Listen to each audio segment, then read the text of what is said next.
আসসালামু আলাইকুম। সকাল থেকে মুষলধারে বৃষ্টি, 1 মিনিটের জন্য বৃষ্টি গ্যাপ নাই। সকল কর্মজীবী লোক কর্মে না যেতে পারে, দোকানপাটের সামনে দাঁড়িয়ে আছে আর চা স্টলে বসে শুধু গল্প আড্ডা, সবাই হ্যাং হয়ে রয়েছে।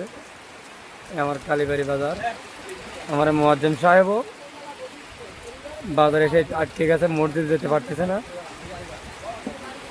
মুয়াজ্জিম সাহেব বসে আছে আর এই যে বাজার ফুল হ্যাং হয়ে বসে আছে। সারাদিন যদি বৃষ্টি হয়, শ্রমজীবী কর্মজীবী লোকজন কেমন করে কর্মে যাবে? তাই এভাবে বৃষ্টি হলে মানে পাবনা জেলায় বন্যা আগে হবে। দেখা যাক কতদিন হয়, কীভাবে কী অবস্থা। মুয়াজ্জিম সাহেব, উনি আমাদের মসজিদের মুয়াজ্জিম সাহেব, ওনার জন্য সবাই দোয়া করবেন ইনশাল্লাহ। সামনে ওনার জন্য একটা ব্যবস্থা করব, সামনে বিয়ে শাদীর ব্যবস্থা করব।